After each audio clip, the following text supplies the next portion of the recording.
Harry Potter और Azkaban का कैदी, अध्याय 19, लॉर्ड वोल्डेमॉर्ट का सेवक। हरमाइनी चीखी, ब्लैक उछलकर खड़ा हो गया। हैरी ऐसे कूदा जैसे बिजली का झटका लगा हो। ये लड़ाकू पेड़ के पास मिला। इसने अपने चोगा एक तरफ फेंकते हुए कहा, अपनी छड़ी ल्यूपिन के सीने पर तानी। ये चोगा बहुत काम आया पॉटर, धन्यवाद। इसने थोड़ा हाँफ रहे थे, उनके चेहरे पर विजय का भाव था। तुम हैरान हो रहे होगे कि मुझे कैसे मालूम पड़ा तुम यहाँ हो। ल्यूपिन, मैं तुम्हारे ऑफिस में गया था, तुम आज अपना काढ़ा पीना भूल गए थे, इसलिए मैं काढ़ा लेकर गया था। और खुशकिस्मती थी कि मैंने ऐसा किया, मेरा मतलब मेरी खुशकिस्मती थी। तुम्हारी डेस्क पर एक नक्शा था, उस पर नज़र डालते ही मैं जान गया, मैं जो देखना चाहता था। मैंने तुम्हें इस गलियारे में भागते और ओझल होते देखा। सेवरस, ल्यूपिन ने कहना शुरू किया, लेकिन स्नैप ने उसकी बात काट दी। मैंने हेडमास्टर से बार बार कहा था तुम अपने पुराने दोस्त को महल के अंदर लाने की कोशिश करोगे। सेवरस, तुम गलती कर रहे हो, तुम्हें पूरी बात नहीं मालूम। मैं स्पष्ट कर सकता हूँ, सीरियस यहाँ हैरी को मारने नहीं आया है। आज रात अज़्काबान 2 लोग जाएंगे। उसकी आंखों में अब पागलपन की चमक थी, और मैं ये देखने में रुचि रखता हूँ कि डम्बलडोर इसे कैसे बर्दाश्त करते हैं, कि उन्हें पूरा विश्वास था कि तुम हानि रहित हो। ल्यूपिन, मूर्ख, क्या स्कूल के दिनों की पुरानी जलन की वजह से तुम किसी बेकसूर आदमी को दोबारा अज़्काबान भेजोगे? धड़ाक, सांप जैसी पतलियां रस्सी स्नैप की छड़ी से बाहर निकली। ल्यूपिन के चेहरे कलाई और टखनों में बंध गई। ल्यूपिन का संतुलन बिगड़ गया, वो फर्श पर गिर गए।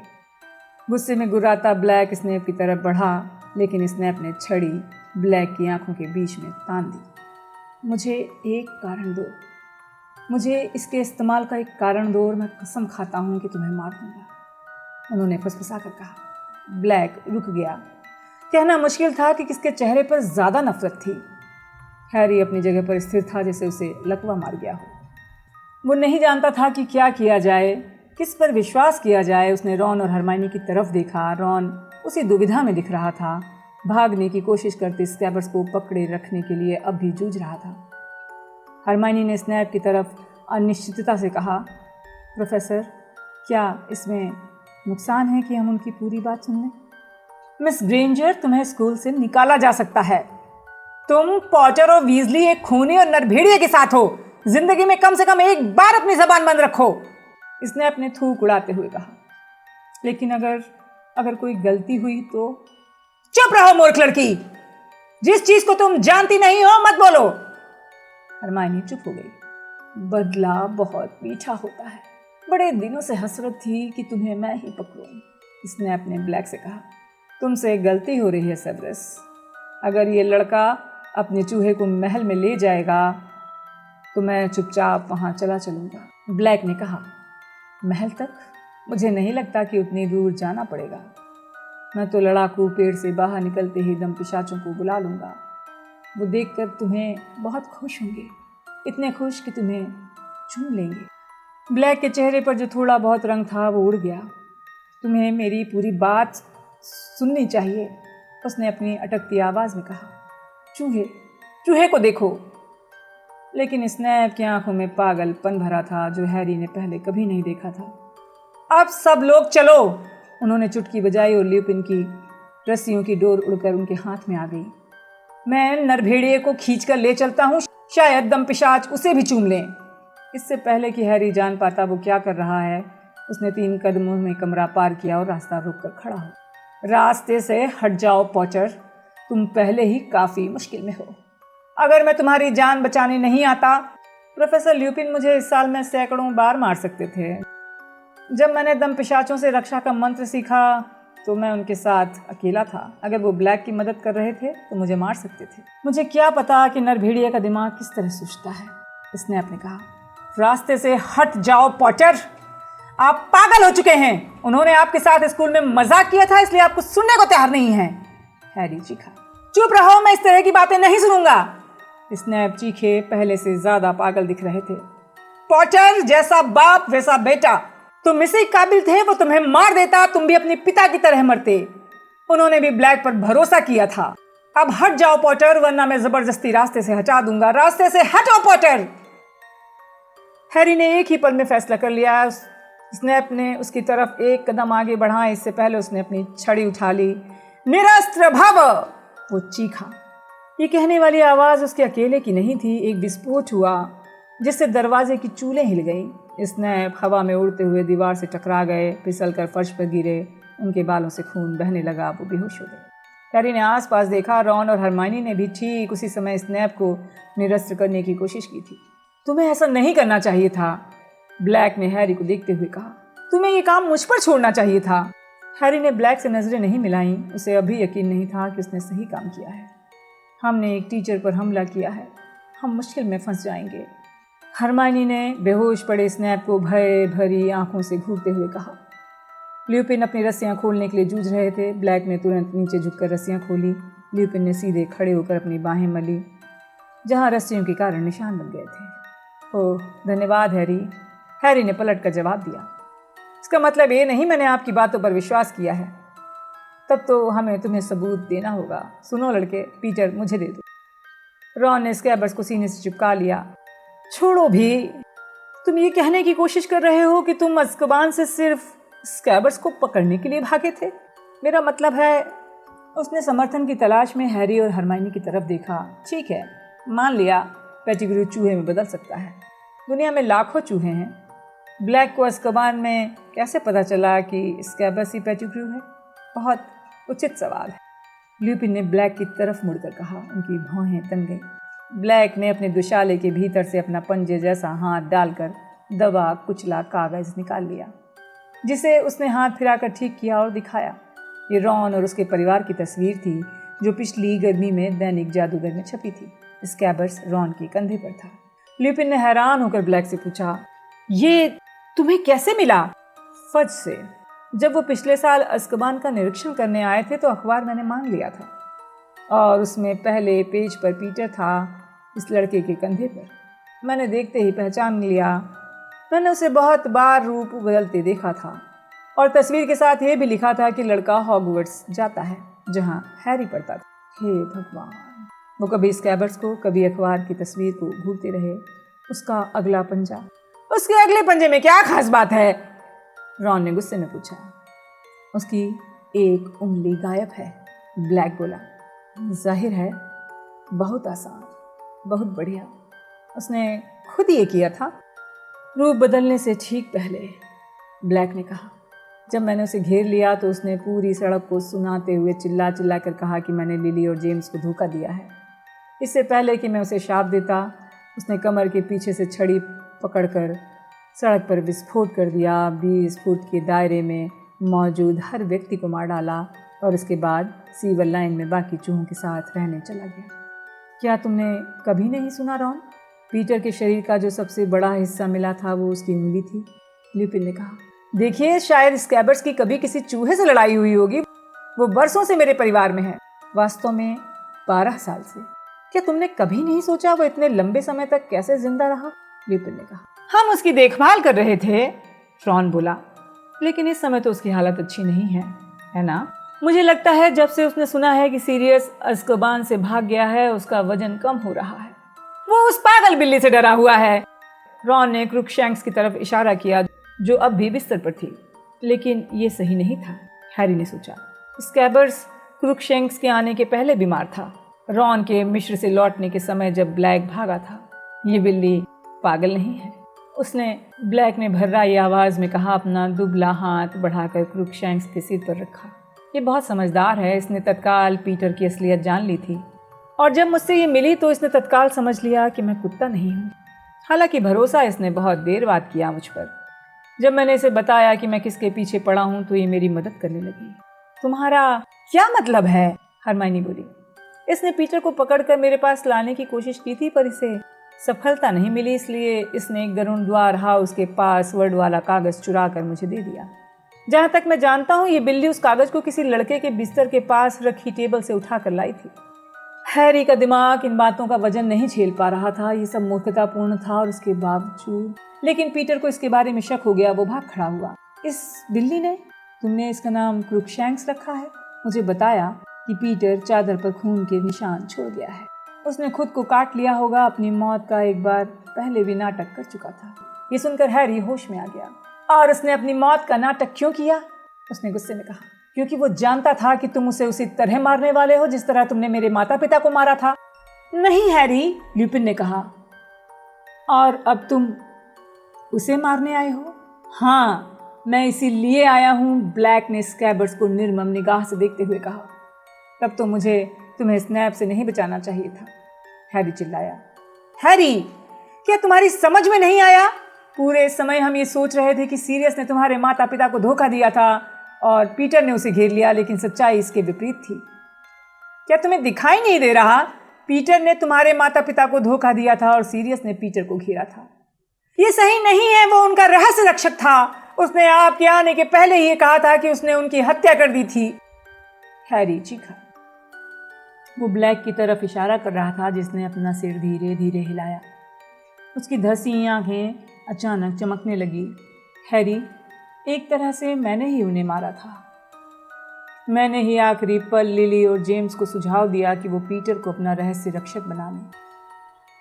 मैं जानता हूँ दोष मेरा ही है। जिस रात को उनकी मौत हुई, मैं रात को पीटर को देखने गया कि वो सुरक्षित तो है, लेकिन जब मैं उसके छिपने की जगह पर पहुंचा तो वहाँ कोई नहीं था और किसी तरह के संघर्ष की कोई निशान भी नहीं थे। मुझे गड़बड़ लगी, मैं डर गया। मैं सीधे तुम्हारे माता पिता के घर की तरफ गया। वहाँ उनका मकान तबाह था और शरीर मुर्दा। मैं समझ गया पीटर ने क्या किया है। मुझसे अनजाने में कितनी बड़ी गलती हो गई। उसकी आवाज़ टूट गई, वो पीछे पलट गया। बहुत हो चुका, ल्यूपिन बोले और उनकी आवाज़ में इतनी दृढ़ता थी जो हैरी ने पहले कभी नहीं सुनी। सचमुच क्या हुआ था ये साबित करने का सिर्फ एक ही तरीका है। रॉन, मुझे वो चूहा दे दो। रॉन ने तनाव भरी आवाज़ में ल्यूपिन से पूछा, अगर मैं आपको चूहा दूंगा तो आप क्या करेंगे? उसे उसके असली रूप में आने के लिए मजबूर करेंगे। अगर वो सचमुच चूहा है तो उसे कोई नुकसान नहीं होगा, ल्यूपिन ने कहा। रॉन ने आखिरकार स्कैबर्स ल्यूपिन के हवाले कर दिया। स्कैबर्स बिना रुके लगातार चीखने और छटपटाने लगा। उसकी छोटी आंखें उसके सिर में घुसी जा रही थी। ल्यूपिन ने पूछा, तैयार सीरियस? ब्लैक पहले ही बिस्तर से स्नैप की छड़ी उठा चुका। जब वो ल्यूपिन और छटपटाते चूहे के पास आया तो उसकी आंखों में शोले भड़क रहे थे। उसने धीमे से पूछा, एक साथ? हाँ, ल्यूपिन ने कहा। उन्होंने एक हाथ में स्कैबर्स को कस कर पकड़ रखा था और दूसरे हाथ में छड़ी को। 3 की आवाज़ पर 1, 2, 3 दोनों छड़ियों से नीली सफ़ेद रोशनी बाहर निकली। एक पल के लिए स्कैबर्स हवा में झूलता रहा। उसका छोटा काला शरीर तेजी से फैलने लगा। चूहा जब फर्श पर टकराया तो रॉन की चीख निकल गई। ये किसी बढ़ते हुए पेड़ की तेजी से चलती हुई फिल्म को देखने की तरह था।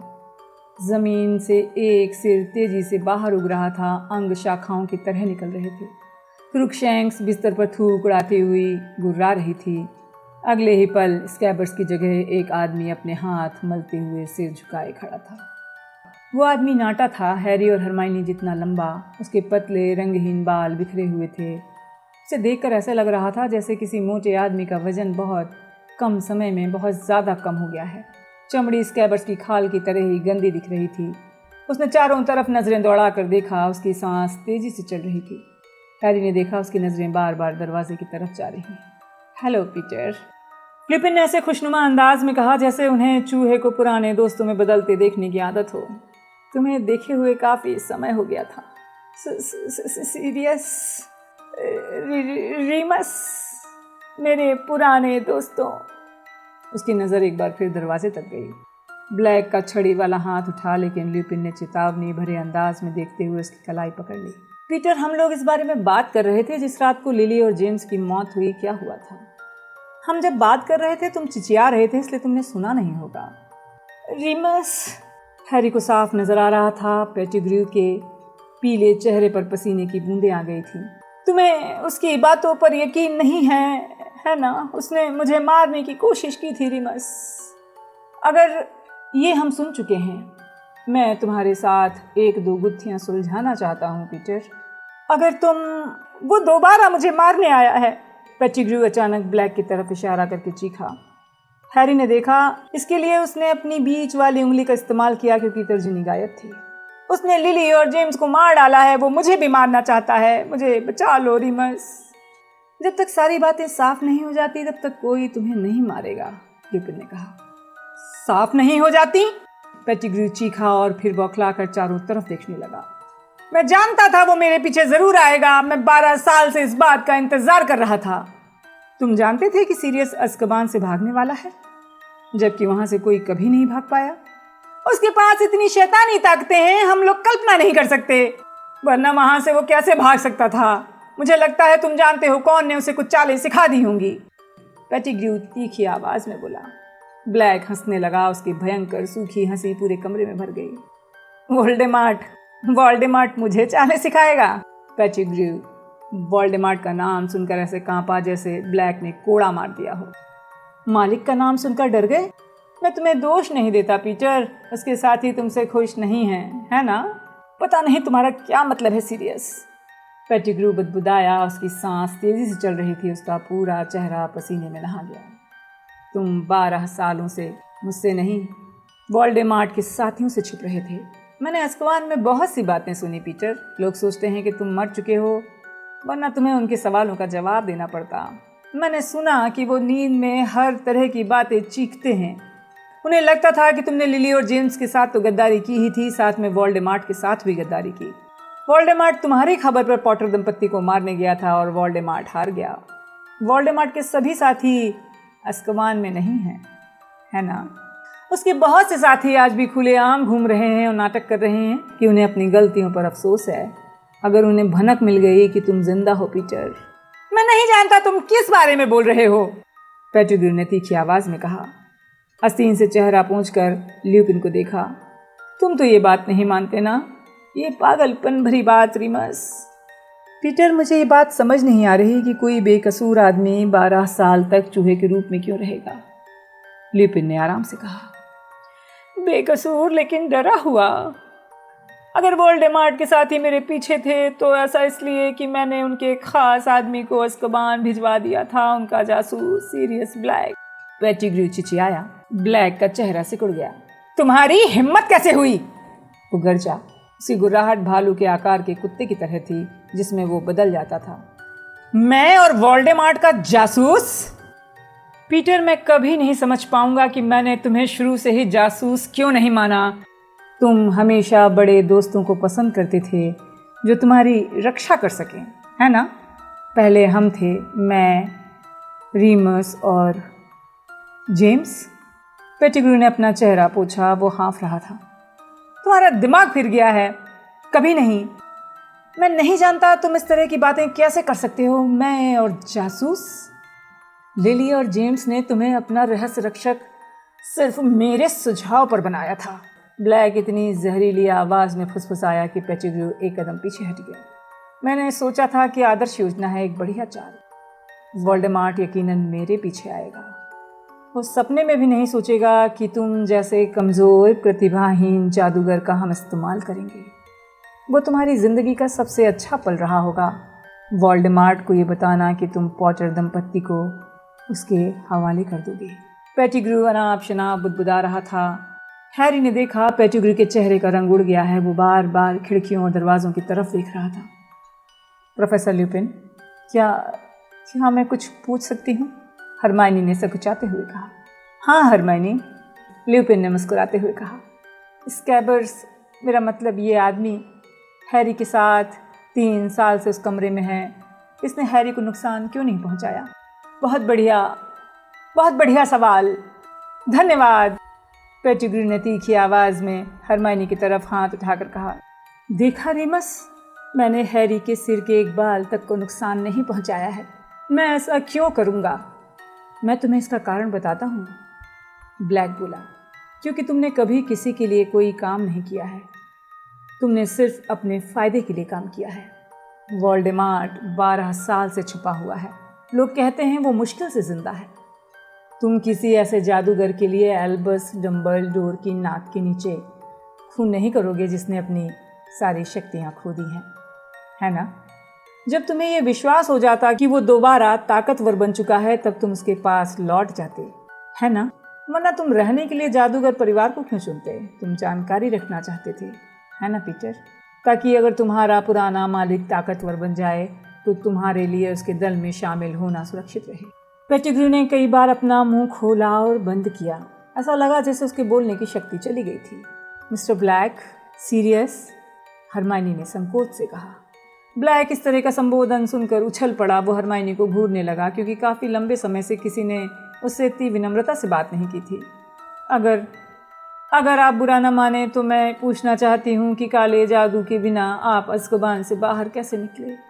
धन्यवाद। पेटिग्रू ने आह भरते हुए उसकी तरफ तेज़ी से सिर हिलाया। बिल्कुल, मैं भी यही पूछना चाहता हूँ। लेकिन ल्यूपिन ने उसे चुप रहने का इशारा किया। ब्लैक हरमाइनी को घूर रहा था लेकिन उसे नाराज़ नहीं लग रहा था। उसने धीमे से कहा, मैं नहीं जानता मैंने ऐसा कैसे किया।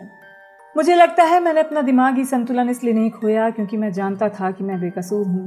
ये एक सुखद विचार नहीं था, इसलिए दम पिशाच इसे चूस नहीं सकते थे। लेकिन इस विचार ने मुझे होशो हवास में रखा। मैं कौन हूँ ये जानने के कारण मुझे अपनी शक्तियों को कायम रखने में मदद मिली। जब मुझसे सहन नहीं होता था तो मैं काल कोठरी में रूप बदल लेता और कुत्ता बन जाता। तुमको पता है दम पिशाच देख नहीं सकते। तुमको पता है दम पिशाच देख नहीं सकते हैं। उसने थूक निकला।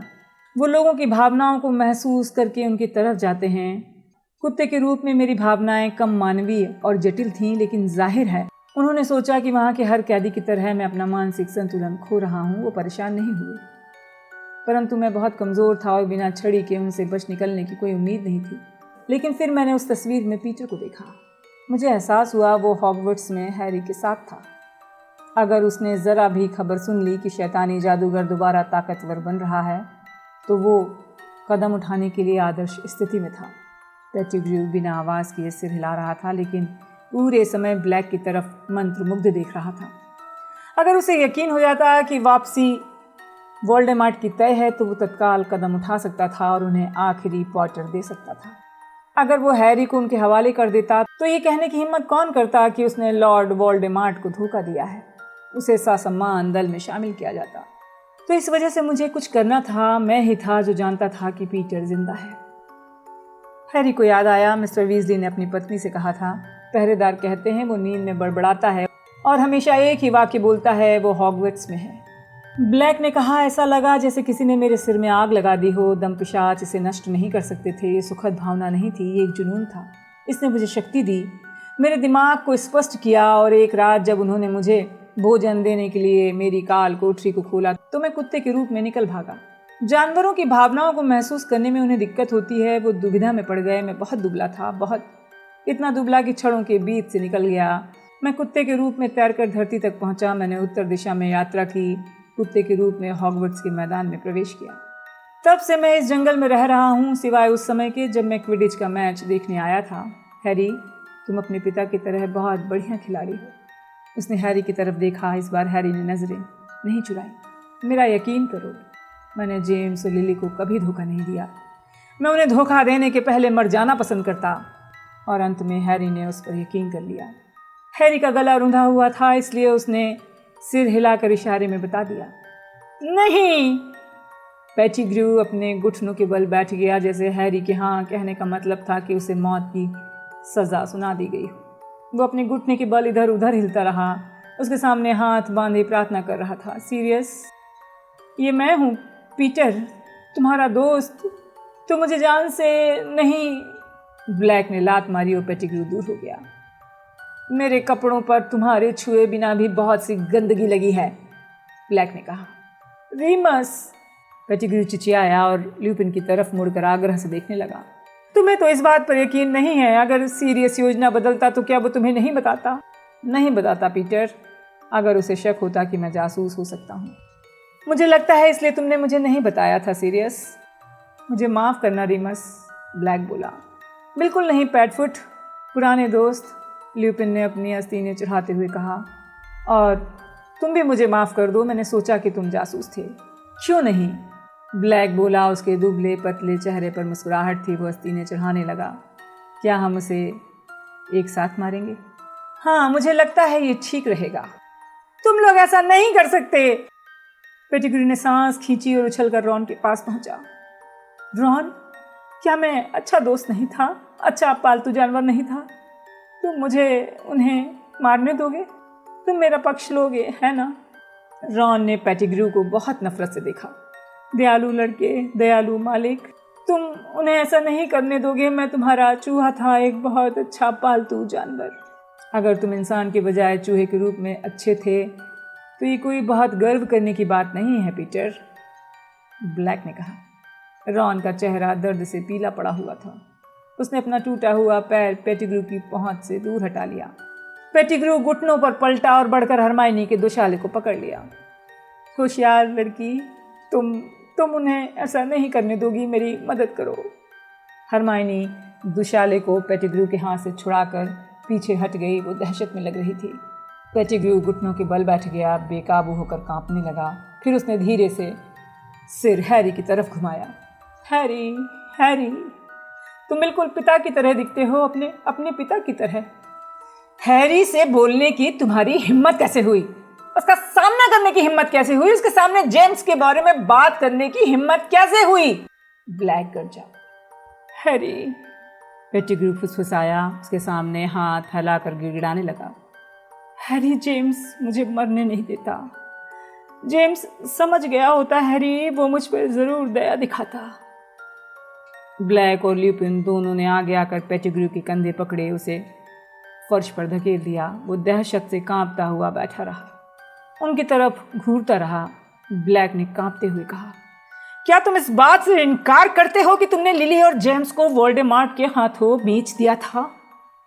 पेटिग्रू फूट फूट कर रोने लगा। उसे देखना भयंकर था। सीरियस मैं और क्या कर सकता था? तुम जानते हो वो बहुत शक्तिशाली था, तुम नहीं जानते। उसके पास ऐसे हथियार थे जिनकी तुम कल्पना नहीं कर सकते थे। मैं बहुत डरा हुआ था सीरियस। मैं कभी भी तुम्हारी रीमस और जेम्स की तरह बहादुर नहीं था। मैं कभी नहीं करना चाहता था। तुम जानते हो कौन ने मुझे मजबूर कर दिया। झूठ मत बोलो। तुम लिली और जेम्स के मौत से 1 साल पहले से उसे खुफिया जानकारी दे रहे थे। तुम उसके जासूस थे। ब्लैक चीखा। वो हर जगह ताकतवर बन रहा था और जीत रहा था। उसका विरोध करके क्या फायदा होता? पेटिग्रू ने हाँफते हुए कहा। दुनिया के सबसे बुरे जादूगर का विरोध करके क्या फायदा होता? ब्लैक ने गुस्से में कहा। बहुत सी मासूम जाने बच जाती पीटर। तुम समझते नहीं हो, वो मुझे मार डालता सीरियस। पेटिग्रू घिघियाया। तो तुम्हें मर जाना चाहिए था। अपने दोस्तों के लिए मर जाते। गद्दारी करने के बजाय मरना अच्छा होता, जैसा हम तुम्हारे लिए करते। ब्लैक गरजा। ब्लैक और ल्यूपिन कंधे से कंधा मिलाकर छड़ियां उठाए खड़े थे। ल्यूपिन ने धीरे से कहा, तुम्हें यह एहसास होना चाहिए था कि अगर वोल्डेमार्ट तुम्हें नहीं मारेगा तो हम मार डालेंगे। अलविदा पीटर। हरमाइनी ने अपना हाथ अपने चेहरे पर रख लिया, दीवार की तरफ मुंह फेर लिया। नहीं! वो दौड़ता हुआ आगे आया, पेटिग्रू के सामने खड़ा हो गया। अब छड़ियां उसकी तरफ थीं। आप उसे नहीं मार सकते, आप ऐसा नहीं कर सकते। हैरी दौड़कर पेटिग्रू के सामने आ गया था। ब्लैक और ल्यूपिन हैरान थे। हैरी, इस घटिया जानवर के कारण आज तुम्हारे माता पिता जिंदा नहीं हैं। ये गंदा आदमी तुम्हें भी मौत के घाट उतरवा देगा। इसके चेहरे पर शिकन नहीं आती है। ब्लैक गुर्राया। मैं जानता हूं, हम उसे महल ले चलेंगे, उसे दम पिशाचों के हवाले कर देंगे, उसे अस्कबान भिजवा देंगे, लेकिन मत मारो।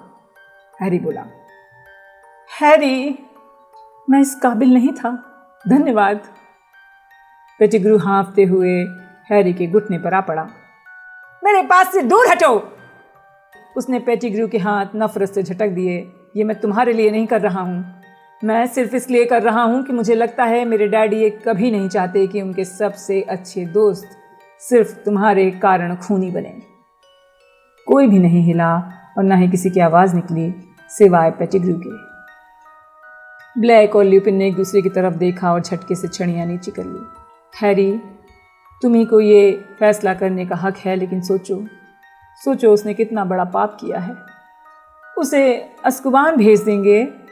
हैरी ने दोहराया। वो इसी काबिल है। पेटिग्रू उसके पीछे घरघराते हुए सांस ले रहा था। ठीक है, एक तरफ हट जाओ हैरी, ल्यूपिन ने कहा। मैं उसे रस्सियों से बांध रहा हूँ, मैं कसम खाता हूँ इससे ज़्यादा कुछ नहीं करूँगा। हैरी रास्ते से हट गया। कुछ पतली रस्सियाँ छड़ी से निकली अगले ही पल पीटर पेटिग्रू फर्श पर बंधा हुआ था। लेकिन कान खोल कर सुन लो पीटर, अगर तुमने रूप बदलने की कोशिश की तो हम तुम्हें मार डालेंगे। ठीक है हैरी? ब्लैक ने अपनी छड़ी पेटिग्रू की तरफ की और घुराया। हैरी ने फर्श पर पड़ी लाचार आकृति को देखा और सिर हिलाया ताकि पेटिग्रू उसे ऐसा करते हुए देख ले।